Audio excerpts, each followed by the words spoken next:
Good morning to everyone around the world. Thank you very much for joining this webinar.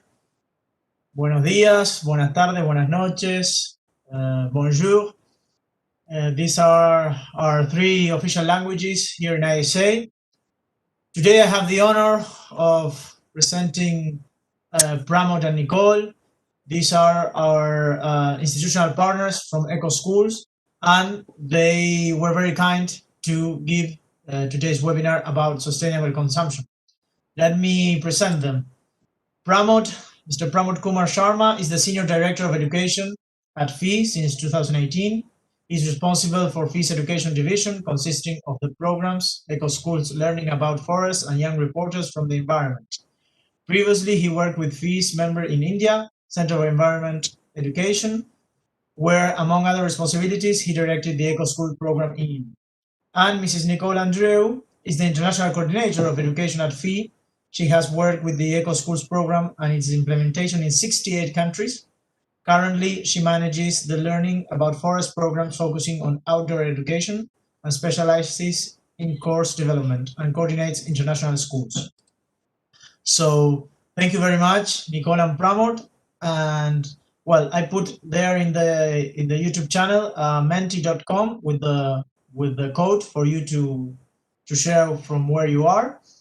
And I leave the floor to them. And if you have questions, please write them in the chat of YouTube that Nicole is going to answer them or prompt. Thank you very much, and I leave the floor to you.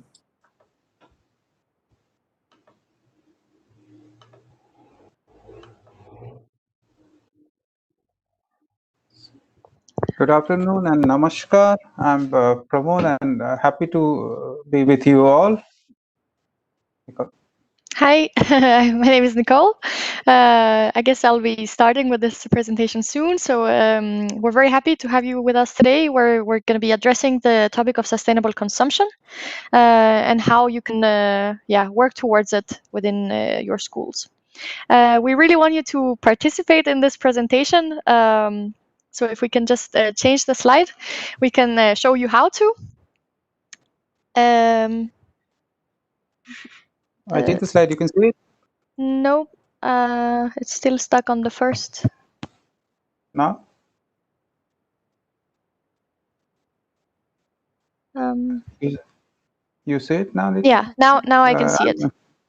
Now I can see it. So we would just like you to go to www.menti.com. And then you can insert the code that you can see at the top of your screen, and that's 6023847. So I'll just repeat for a second until we get some people on it. You have to go on menti.com using your phone or another window on your browser, and then enter 6023847. Well, just to confirm how many people we have around, we just want you to answer this question.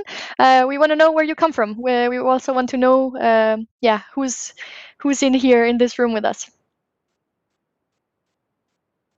We are based, ourselves are based in Copenhagen, in Denmark, where the head office of the Foundation for Environmental Education sits. Let's see. Great. So there's one person from Asia, one from Europe, two from South America. We'll just wait a couple of more seconds. You can see the instructions on how to join us again at the top of the screen. It's menti.com, and you insert the code.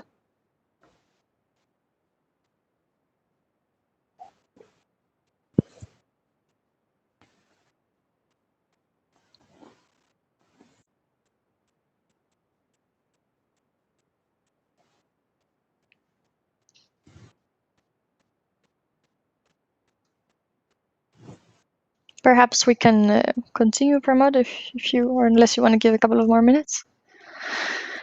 Yeah, we can come back to it. I think you'll be able to see it in a moment again. So if you haven't been able to join, you'll join in soon. So we wanted to first start off with telling a little bit about the Ecoschools program and how it's implemented. First of all, Ecoschools is one of 5 environmental education programs under the Foundation for Environmental Education, or FEE for short. FEE is a nonprofit NGO that promotes sustainable development through its 5 programs. It is an umbrella organization, which means that it operates through national member organizations. So let's say a national NGO applies for membership, and then they are licensed to run any of the 5 programs. We started back in '81 in the Netherlands, and at the moment we have over 79 countries on board with represented within 100 NGOs. The 5 programs that I mentioned earlier are Ecoschools, that is the one we work with, and FEE Campus. I'll tell a little bit more about it later. Learning about forests is our outdoor education program that focuses on instilling nature connectedness.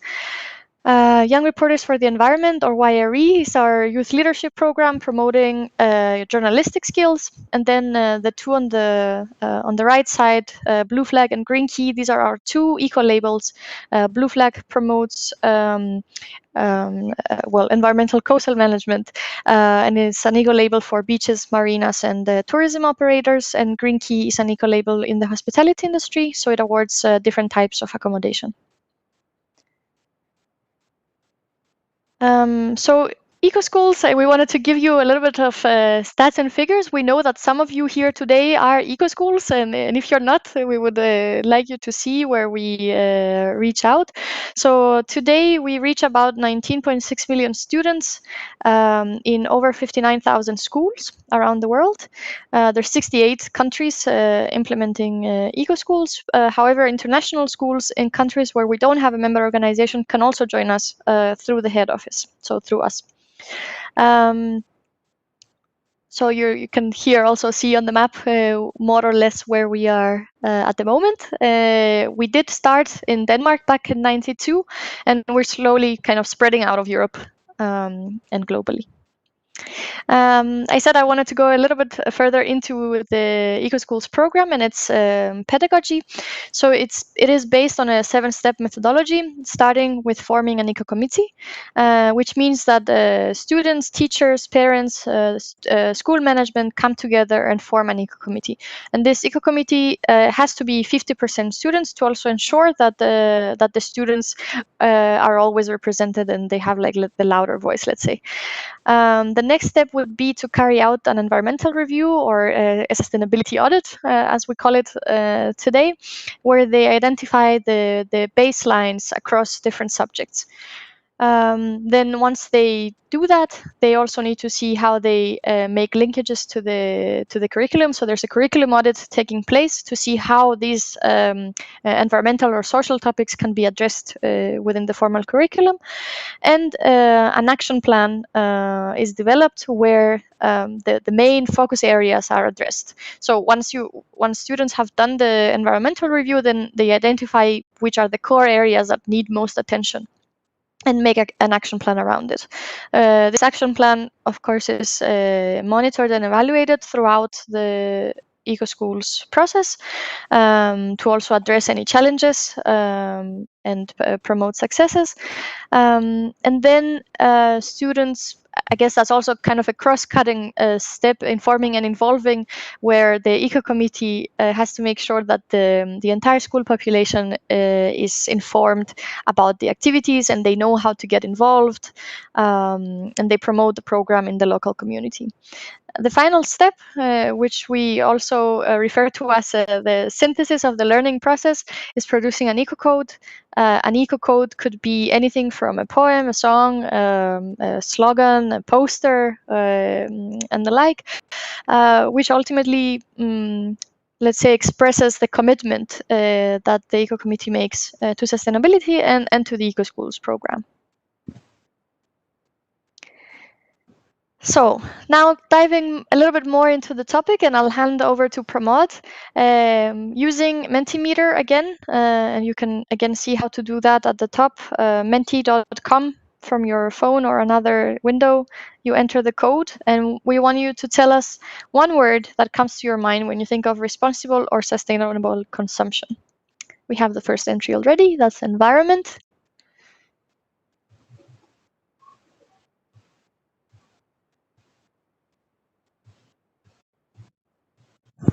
It will be nice if you can use your phone to do this instead of your laptop. That's an important concept that came in the fair trade, which is also part of sustainable development or sustainable consumption, that people with various background also get the right price. You were saying something, Nicole? Yeah, I was also wondering if people are having trouble entering through their phones, they can also type in the chat on YouTube, and we can read those out.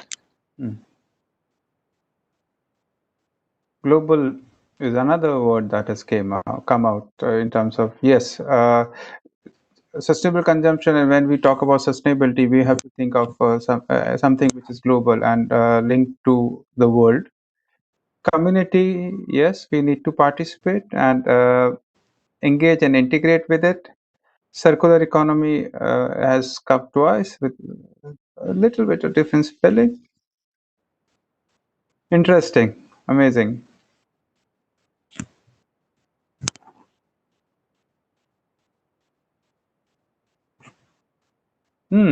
Waste, zero waste. I think yes.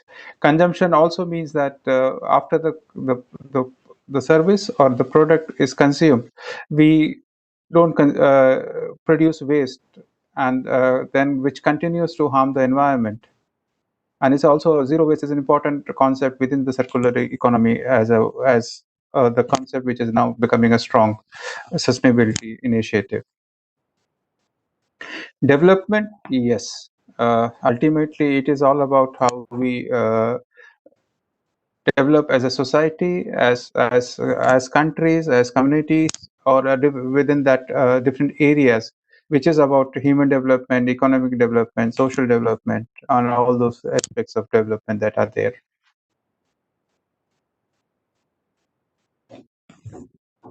I think we can have one more minute for this.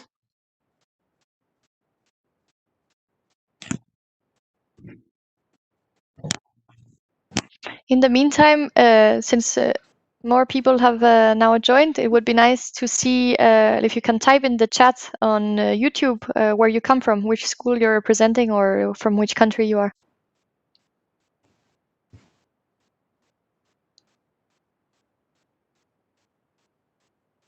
Yes, a nice word has also come here, true usage. It will be interesting. Whoever has written this can explain this, because I didn't understand it. What true usage will mean? Does that mean what benefit or what experience you derive from the product or service, or it is what you need?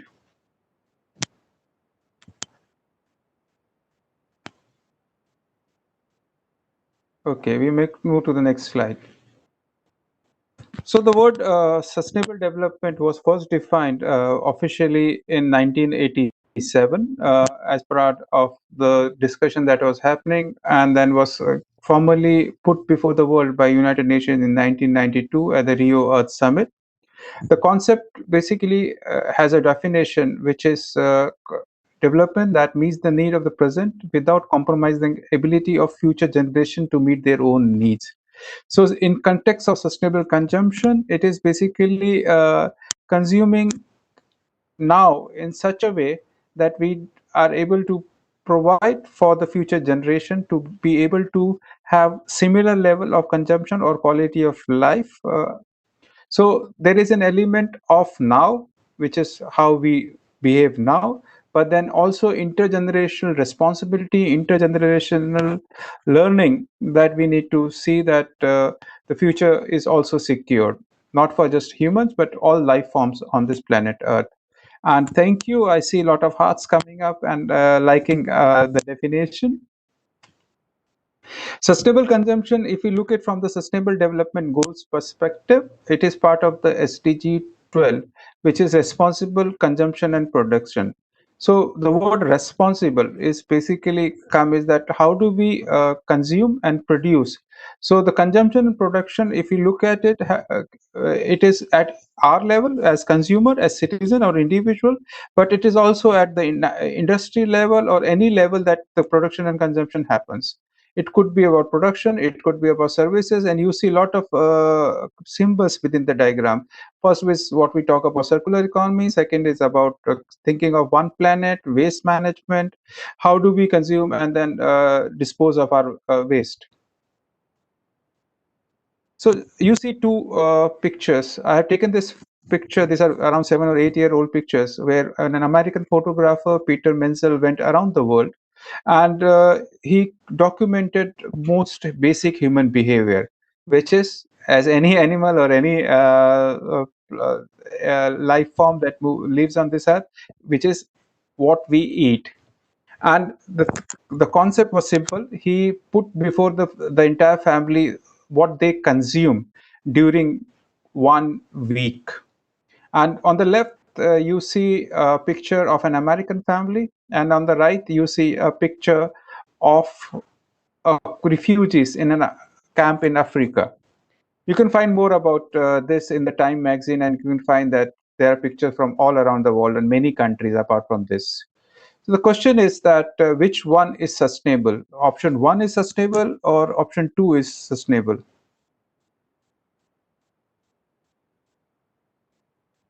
What? Indicate your choice. Got two choices. One is which are opposite. One thing that the American lifestyle of consumption or what they eat in a week is sustainable, and the second one thinks the option 2. And this is now being balanced by something in between, which says that neither of them is sustainable. That interesting. But now, yep, option 2, balancing option neither. So we are seeing that the picture where they consume less is considered as being sustainable.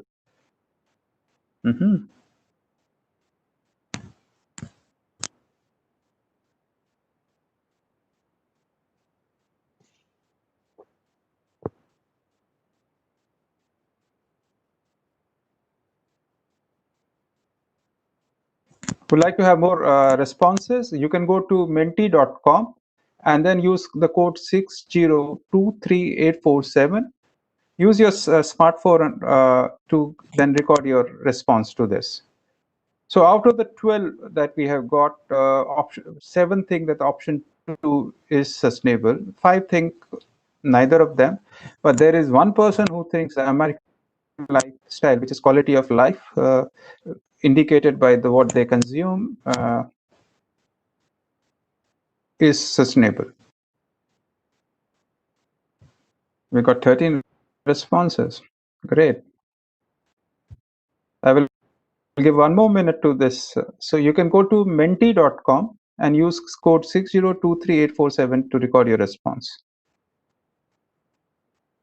So if we look at this, I would say the right answer is somewhere in between. Neither of this is sustainable.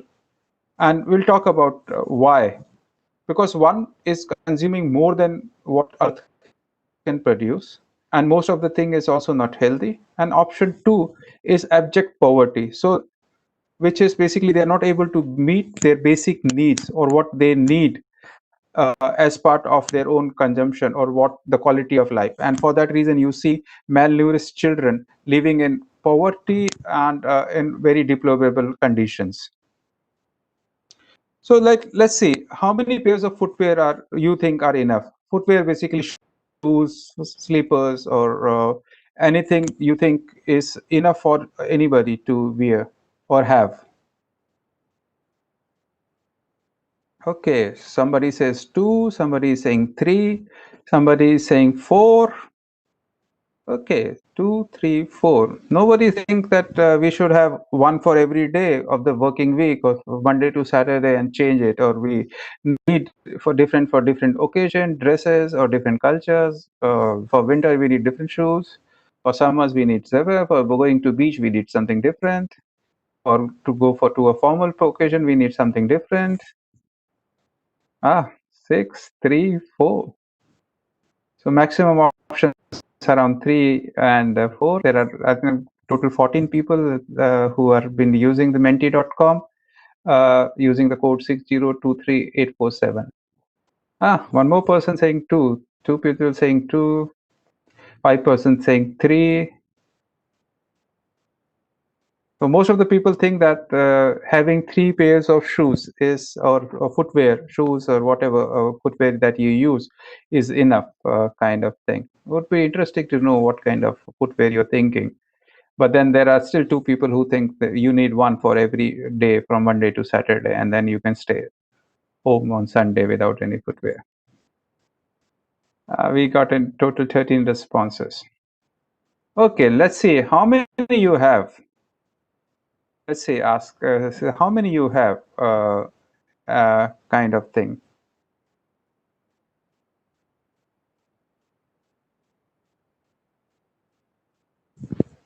If you see, we got a response 3 or 5, as most of the people think that having 3 pairs is good, but there were people who think 2 pairs are also enough.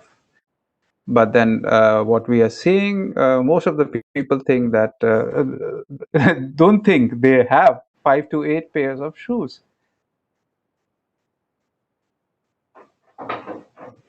And there is a group which has 2 to 5 is the second option.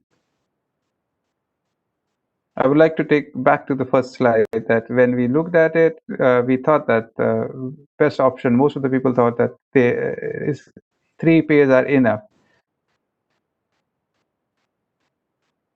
But the most of the people out of 9 think don't think they have 5 to 8 pairs of kind of thing. So that's the difference on sustainable consumption. When we think it, one, what we think is the need, and then what we really have, which I define as the greed. If you want to participate in this, you can use the code menti.com and go and enter the code 6023847. So what do you think of the earlier graph? We felt that 3 are enough, but then we look at it and then we find that most of the people have more than 5 pairs of footwears. What do you think?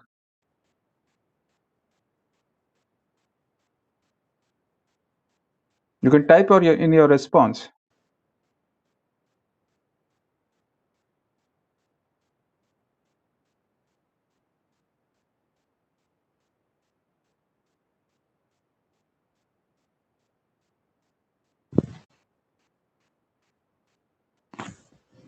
Yeah, the first 2 are the same. We know we consume a lot, but we still continue to do. So we know what the problem is, but then we really don't want to do anything. But is there a reason for that? We discussed that in the later slides. Why that happens? Greed, yes. This is a solution, but I'm asking, yeah, so the culture of buying things need to change. The reason we buy things, we need to really think and reflect on. Keep this in mind when we discuss and go forward with our presentation. Yeah, that's also important. We are not reasonable. We basically we don't have reasons and rationale for our consumption decisions. Somebody really reflected of realizing that, okay, how many we have. Should and would, yes. And that's the other thing, should and would. Basically, we consume for ourselves, or we need to have those footwears because we want to show off, or we need to compete with our peers or people around us. our ideals are compromised by consumer. Yes, that's also the truth that now for every occasion, every dress, or every reason, we are being asked that you need a different. For going to a beach, you need a different footwear. For going a formal, you need a different footwear. For trekking, you need. For biking, you need a different. For hiking, you need a different. And that is the concept of consumption. So the important concept that we need to understand, and in terms of sustainable consumption, is the concept of footprint. And the footprint is as a concept basically was given in 98, 99. It was a product of a research and a PhD thesis of two students, and they calculated that how much land area in global hectares we need to produce and consume the things that we need, that is from clothing, footwear, all the cars that we need, everything that we need as a product or a service, and the land that we need to dispose of that waste. So they calculated that area, and that was called the footprint, and which includes the forest produced products that we use, the forest that we use, the carbon footprint, that is included, the cropland or the agriculture land, the pasture on which we raise our animals that we need for producing meat, the land that we need to produce and basically make the buildings or dwellings on which we live or stay, the cities and the houses that we have, and the fisheries also, where the things that we consume and take from the forest. This total consumption, the land was called the global, in a global hectares, was the footprint. So if we look at this concept, the footprint, then there is another concept called Human Development Index, which is the quality of life, which is measured in terms of the education, the gender equality, the economic development, basic economic development, the health of women and children. And then we look at this graph, you will find on the x-axis is the footprint, and on the left axis the quality of life, Human Development Index. So if we move from 0 to 1, 1 is the perfect Human Development Index. If a country has 1, it is close to the best quality of life. And on the x-axis, when we move from 0 to 10, it says that how much we are consuming. Based on that calculation, each one of us has 2.1 global hectare as our share. So total land or the resources that are available in global hectares are divided by population. So each one of us has 2.1. And if you look on the right side, you will find that USA as a country has high quality of life or Human Development Index, or I would say high standard of living, not quality of life, but signified by Human Development Index. But then they are consuming 5 times more than the share that they have as an individual citizen. So instead of 2.1, their consumption is around 10 or 11. So the country that is very close to sustainable development, as which has both high quality of life development in terms of Human Development Index, and also lives within the 2.1 level of footprint, is Cuba. But then you will see that there are many countries which are living below 2.1 as the footprint, but then they are very poor countries with very low quality of life, where the child or the children mortality rate are high, under 5 mortality rate, or maternal mortality rate are high. Gender inequity is there, malnutrition is there. People do not have the economic or food jobs that can sustain them. The status of women is low and education is poor. So you have countries like mostly in Africa or Sierra Leone or such kind of thing, but then they are also unsustainable. So the goal of sustainable development or sustainable consumption is to occupy that green area. You have high development index, but you live within the footprint of 2.1 global hectares.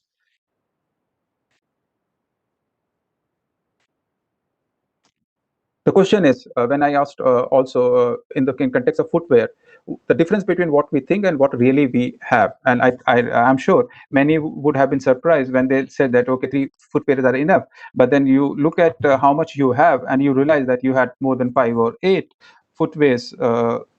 And that's the challenge. But then most of the time we are not aware of how much we are consuming. And that's what we should do as part of education for sustainable development when we work towards it as a students or teacher, is to how do we increase that the basic awareness of self-awareness of how much we are consuming and how much impact that we are creating because of that.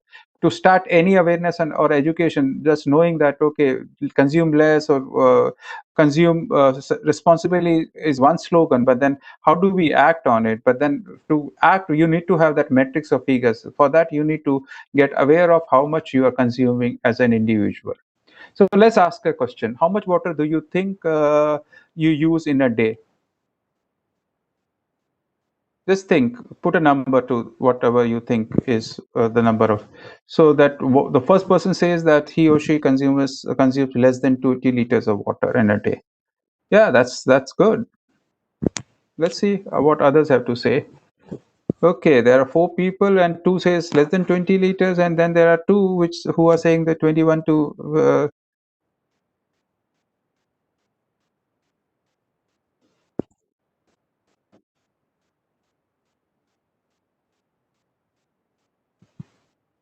Okay, one person.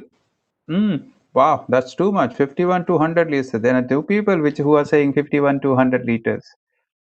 Less than 20 liters, 5. So out of 11 people, half, more or less half, think that they'll consume less than 20 liters.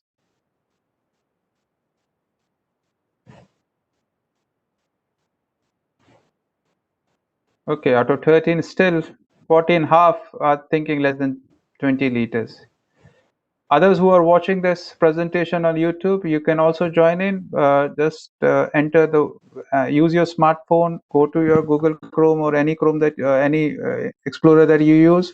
Go to menti.com and then type in 6023847 as the code and participate in this interactive presentation.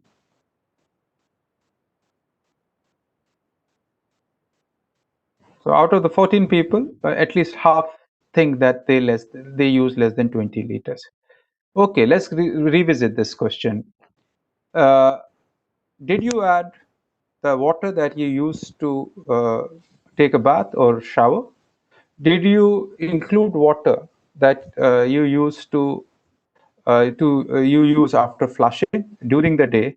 So every time a toilet is flushed, typically is 5 to 8 liters of water, or 3 liters of at least 3 liters of water.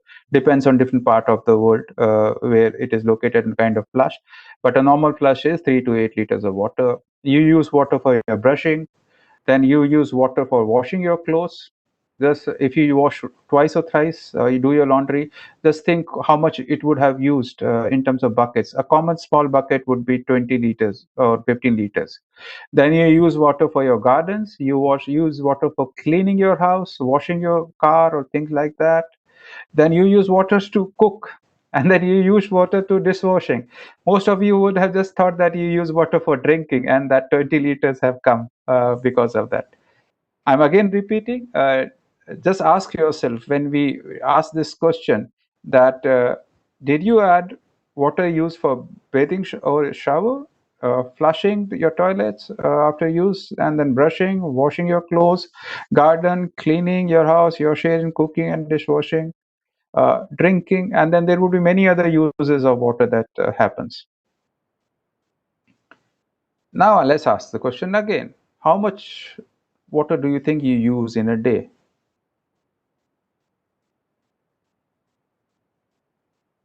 So half of the people at that time, 7 people out of the 14 who responded, said that they use less than 20 liters of water. Now, more than half think that they use more than 100 liters, and then most of the people still think, yes, it's more than 50 liters. But then still there are a couple of people, 2 people exactly, who think still that they consume less than 20 liters. I can challenge you, just your shower and toilet use would be more than 20 liters. Only it will be less if you're living in a forest or a jungle.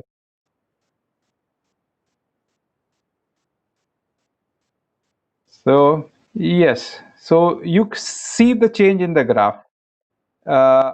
When we looked at this graph, we thought that we use less than 20 liters of water in a day. But then you reflected and really thought about it, and are that accurate? Now we see that most of us now realize that we use half of us, like one third of us, realize that we use more than 100 liters, and half of us, in total 6, also think that we use more than 50 liters. But then out of 15, 11 think basically have calculated this, not think this is actual numbers, but then there are still 4 people who think that they use less than 20 liters of water. We have a nice figure from Leslie in the chat saying the average person uses 65 liters for one shower.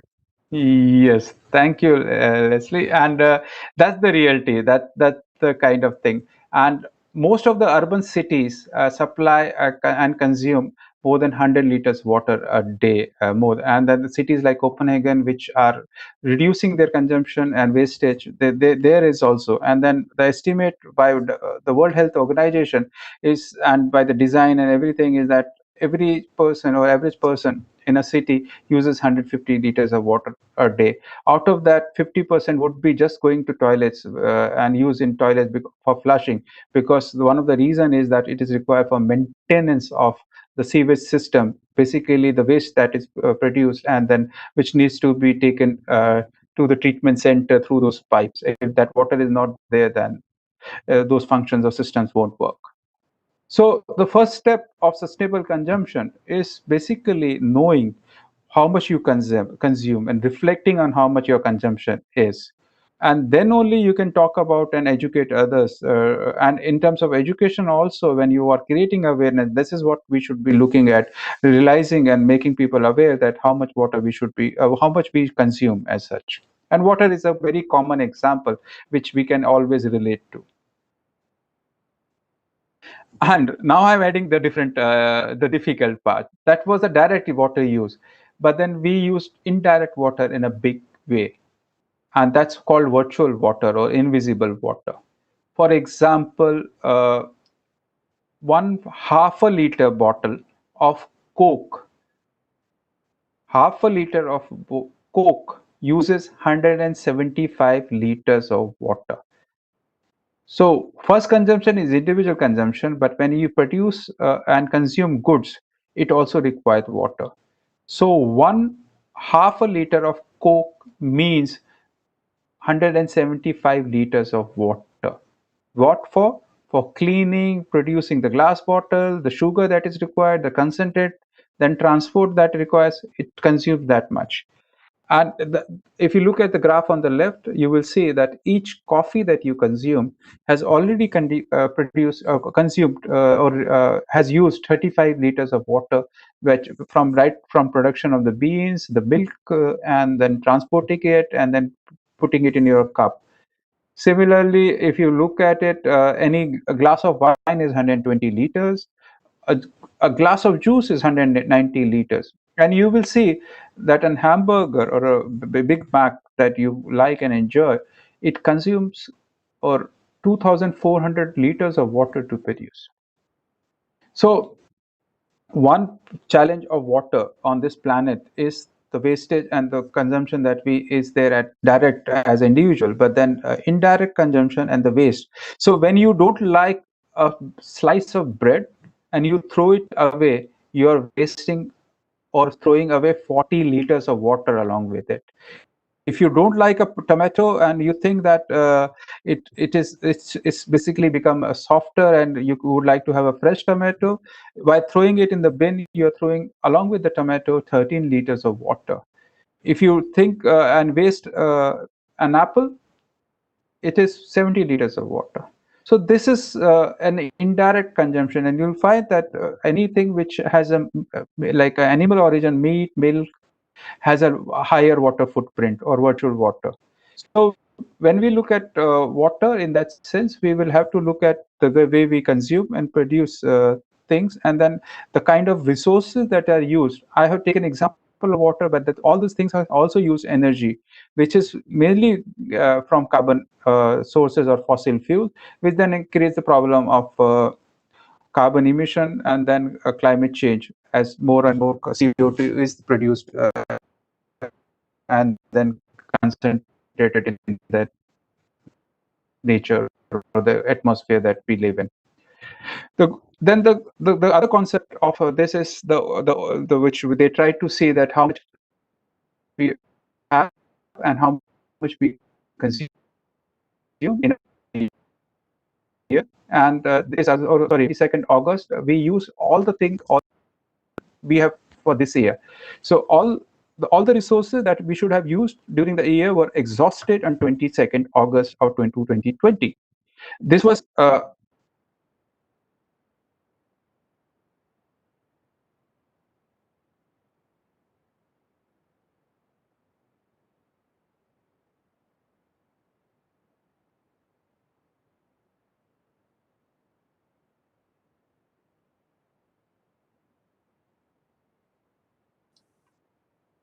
I think we lost Pramod.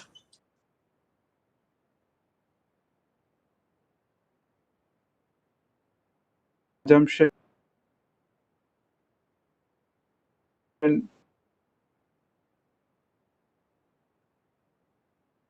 of utility, then what we do for the rest of the year, from where those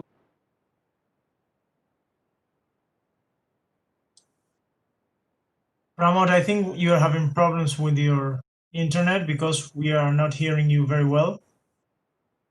Are you listening, Nicole? So we at FEE work with the concept of handprint. Looking at food is one way of looking at the problem, but then in education and other things, we need to look at solution. And handprint is one way of looking at the solution, that looking at what we can do. So in context of sustainable consumption, that means that we increase action that reduce our consumption. So we think before we consume, we think before we throw out things as waste, we think before we buy things. Then take action that support resilience of our system. Resilience means that if we use the land to mine or agriculture, we give it rest, or we give time to regenerate, or we do plantation in forest and other places so that, or we reduce pressure on the resources that we use, and help our system to resilient. Basically they come back to, or we consume within the carrying capacity. We take action for waste minimization. We don't realize, and in some contexts we realize that how much waste we are throwing in ocean and other forest areas, but then that's one aspect of it, but that's the biggest challenge, that we most of the time we don't realize to what extent we are producing land resources. Now with the forest and animal pictures we realize, and the system in oceans is well recorded, but that the pollution that happens and the quality of soil that is being damaged and water resources on land is an under appreciated or under realized aspect of pollution. Then support sustainable products and services. If we find that something has been produced, one example in the earlier Mentimeter response was given fair trade. Yes, support kind of thing, support organic products, support natural products, which are, and the support products which carry an environmental label. For example, green tea is one example, which certifies hotels for their sustainable performance. And if you travel and go to other places, choose a hotel with a green key or any other label. And similarly, you supporting and using blue flag beaches, which has a label of sustainability, is a very good idea. And then the last one is increased sustainability kind of things. The concept now is basically coming out, which is supporting the resilience of our system and the way we produce and consume things, and aligned to SDG 12 is the concept of circular economy, and which looks basically is a difference in terms of the way we produce. Is, for example, a pencil, we use wood which uses water, land, chemicals, graphite, paint and glue to produce pencil, and then in the entire process from production and consumption we use waste. We basically produce waste and release carbon dioxide. Instead of that, we ask and reflect questions to evaluate the consumption change, and then convert that into circular tea or circular economy concepts. And then the questions in such context of paper we can ask is basically how the products are made of recycled paper, where can we use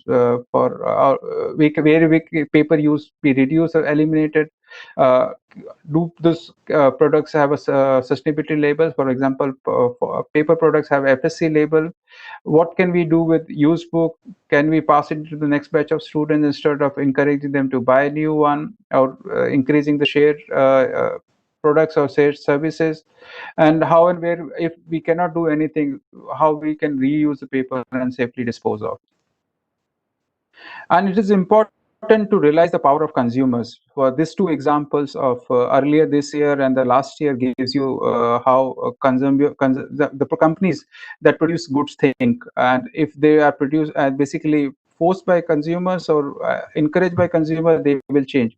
So the Coca-Cola CEO of sustainability said at Davos in 2020 that we will continue to produce plastic because people want it. People means we want it. And similarly, Lufthansa CEO said that he sees no greater effect. Ultimately, COVID happened and everything went down.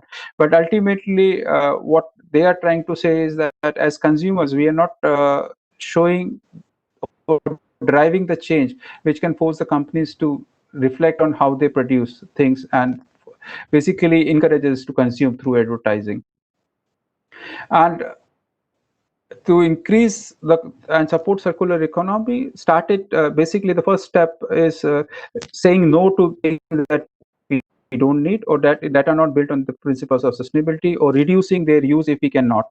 So we saw that example of water or footwear, how we can refuse and reduce things. Second is, if we cannot refuse and reduce and things, how can we increase the reuse? The reuse can be increased by repairing, refurbishing, and repurposing things, and extending the life of a product.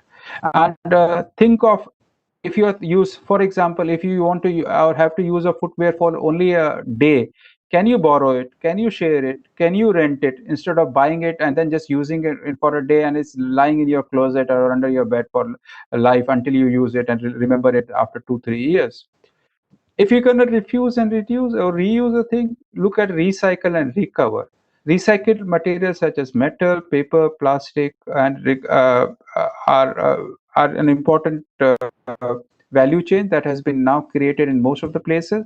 And then if we can still not recover the material, at least we should recover the energy which has been used from this used material. And the energy, basically now we are seeing that a lot of waste to energy plants are coming out around the world, and that uses the energy which is in terms of plastic or anything which is extracted and used to produce heat or electricity.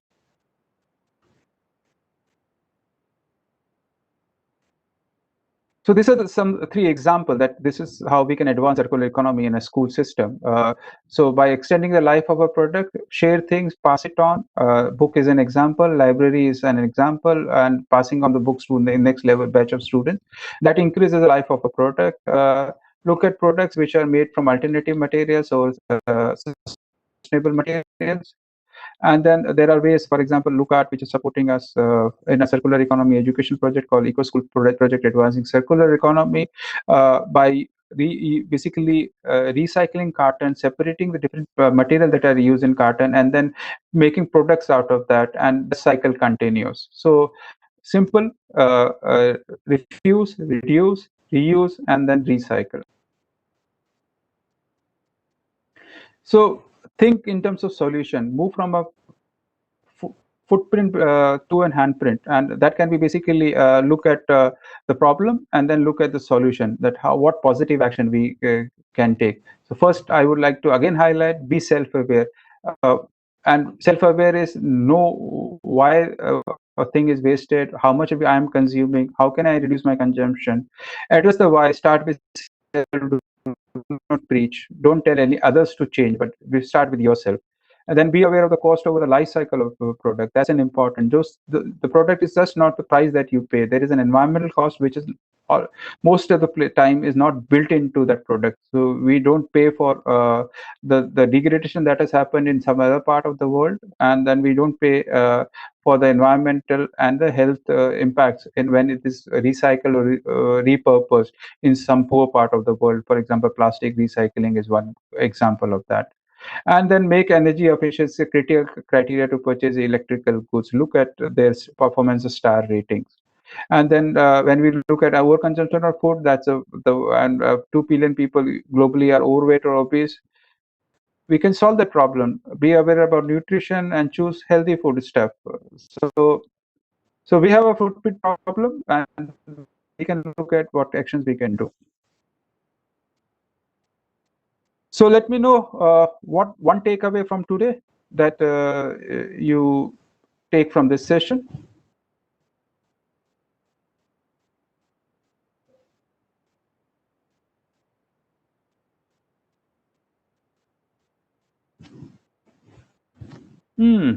Good. Thank you for whoever wrote reflect. That's an important. First, we need to reflect and realize how much we are consuming, and we are thinking of production and consumption or responsible consumption.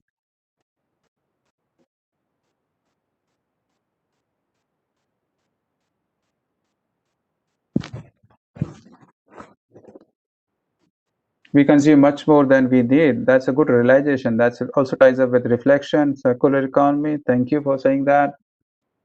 We should be more minimalistic. Yes, don't. I think we cannot be a saint, but we need to see that how we can reduce the needs that we have. Thank you, whoever has written eye-opening presentation. Yes, practice what we preach. I think that's the starting point, and that's what Gandhi also said. Be the change that you want to see in the world. So my life, my message. So first, be as educators, as people who are working on the environment, as people who are part of Ecoschools. First, let's make ourselves a model and our schools as a model, and then talk about what others can do. Yes, real numbers is the first step, and that's shock. But that doesn't work much because then you have to give them solution. And always don't talk about the problem, but when you talk about the problem, talk of the solution at the same time. And yeah, we need to be aware of what we consume in our daily life. So, what is your handprint pledge? What after this session you will do?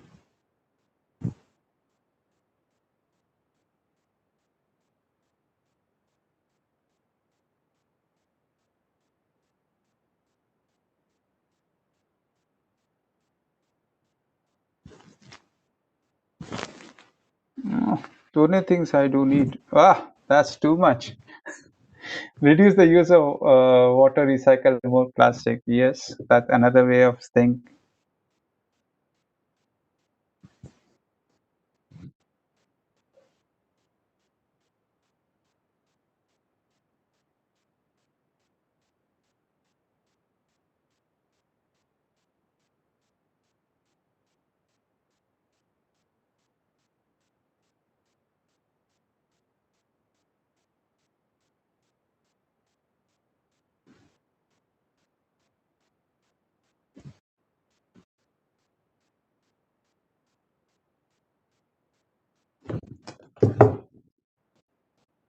Yeah, donate. Try to minimize use of plastic and water. Reflect more before buying. Wow.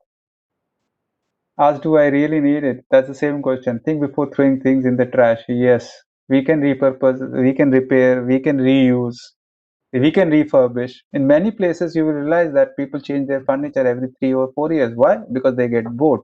But then that boredom will cause a lot of problem for the current generation and the future generation, and is already that waste that we throw around causing a lot of problem through pollution of our oceans and land and life forms that basically live in that those ecosystems.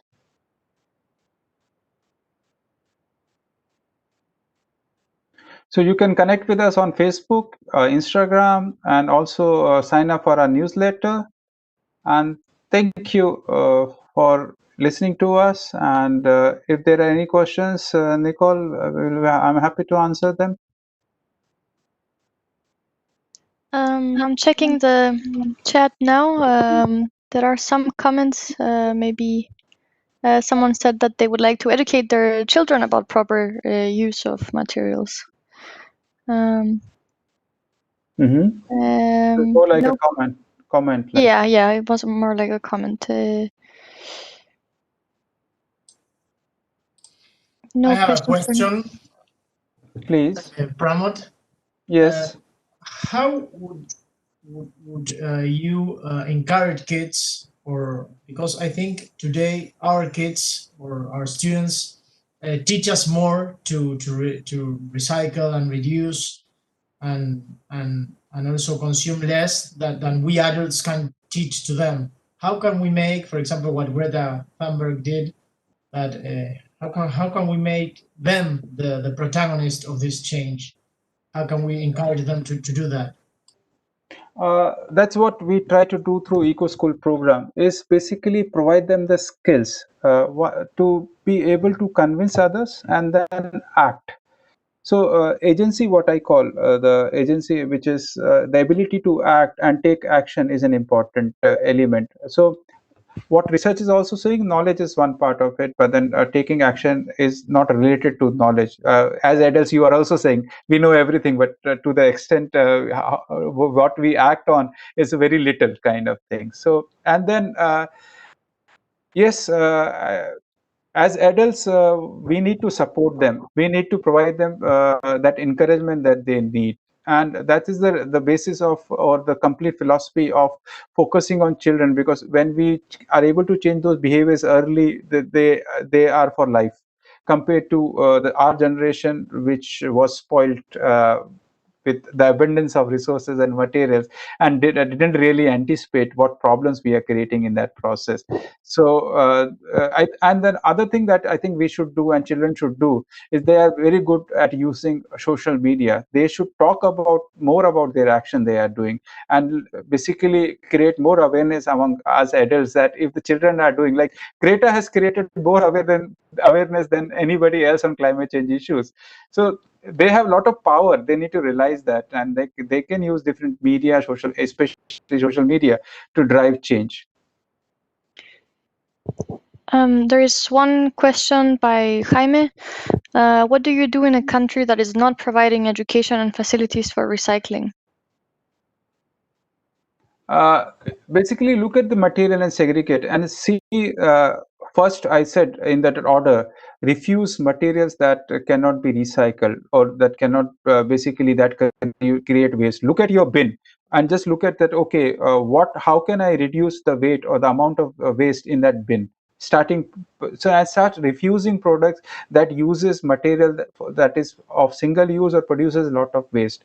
Second, don't look at solution outside, because half of the waste is like organic, which can be composted in your backyard, or in a waste bin or a compost bin, which are very small nowadays, and see that how you can use them. In many cultures and countries, instead of throwing food waste into bins, they basically use that to feed animals, which birds or things like that. So think creatively, look at that, how I can reduce that waste in my bin. Instead of look, what I always talk about, look upstream, don't look downstream. Don't look at how you will manage the waste after it is gone into bin. Look at how you reduce the waste in the bin.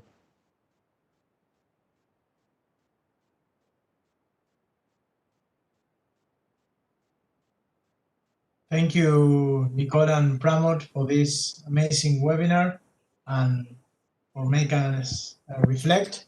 I don't know if we have some more questions. I think we have some comments.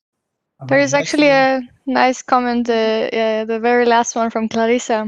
She's saying the pandemic helped us in a way realize how much we have, which we do not use and therefore do not need. Yes, and it helped people to reflect and realize that how much they consume also.